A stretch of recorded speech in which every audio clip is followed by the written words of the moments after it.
Okay, so let's talk about the 4 different tiers, which you'll find in the workbook that I created. I have list different types of accounts, lines of credit, different vendors for the 4 different tiers. Now remember, look at them and think, do I need them? Don't just open, like I mentioned, don't just open all these accounts and you're not going to need them, or they're not what you're needing. So you're going to have to look into them and see which ones do you need, and go ahead and open those right there. So let's say you have bad or a little or no business credit and you just started.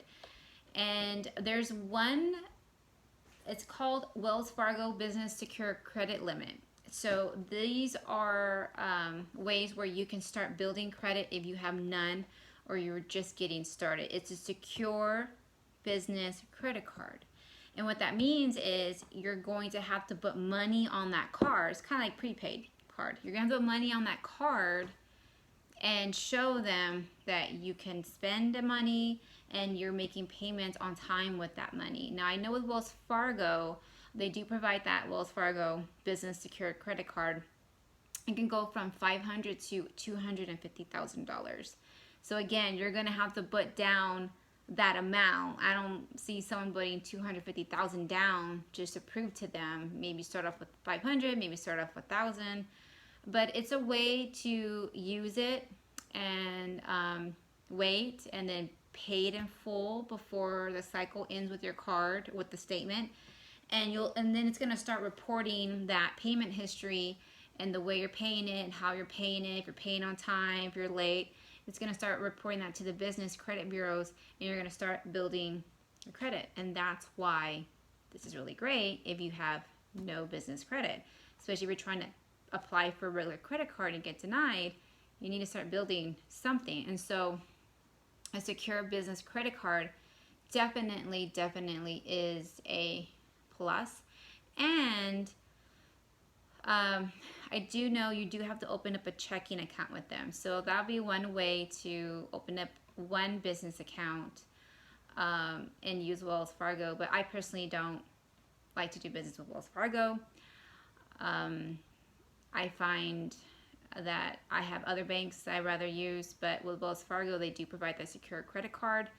And that's one way. So there's another one. It's called the First National Bank Business Edition Secure Visa Card. And one thing great about this one is that you can earn interest on the security deposit you put on that card. So Wells Fargo does not provide interest on the card that you put funds on, but with the First National Bank Business Edition Secured Visa Card, I believe you have to start off at $2,000 and it goes up to $250,000, but you earn interest. So that definitely is a perk. You'll be getting interest on the money you put in, that you're showing that you can make payments. Now, so whenever you start dealing with different vendors and credit cards, you want to make sure that they're reporting, and you also want to make sure that all of them are reporting to all 3 main ones, which was Duns and Bradstreet, Equifax, and Experian. Those are the 3 business credit bureaus that you want your information sent to. And so it's a good mixture to have at least like 5 revolving credits, 2 vendor accounts like Uniline and Quell, and 5 business accounts. So when I mentioned 5 business accounts, this is something I just found out. Was, as a business, you're already paying for internet, your phone line, your utilities, your water, your gas. You can report those payment histories. You can report everything you paid for to the credit bureaus. I believe you can give up to 24 months, 2 years worth of payment history that they'll take. And that's going to give you 2 years of history with them. So definitely look into your business accounts and ask them, are you reporting this to the credit business bureaus? Sure. More than likely they're not, but you can take those statements and you can contact the business bureaus and you can ask them, how do I submit this to you? I want to show you my great payment history. And then from there, they'll be able to guide you through how to do that. And I didn't know that. You already have these business accounts. You don't have to apply for, like, for example, the credit card or Uniline or any other vendor. You already have this. Gather the statements, send it off. So you can get started with that. And then also too, a trade account. So like your merchant processor, as a business, you are paying all these merchant fees. So I would look into getting with your merchant processor and asking them if they report that. If not, download your statement, send it over. That is definitely a plus. So the next thing in conclusion I want to say is that business credit shows lenders and vendors and suppliers how you are financially as a business. So as a business, if you want to grow, you need business credit. And the way to begin business credit is establishing the credit. If you don't have good credit, like I said, a secure credit card you can use to start building credit. And then you're going to want to go through the different tiers: tier 1, tier 2, tier 3, tier 4. Start off with tier 1, get those lines of credit, get the revolving credit cards, open them up, make payments, use them, make payments, use them, and then apply for tier 2, and then so on, tier 3 and tier 4, and you start increasing your business credit.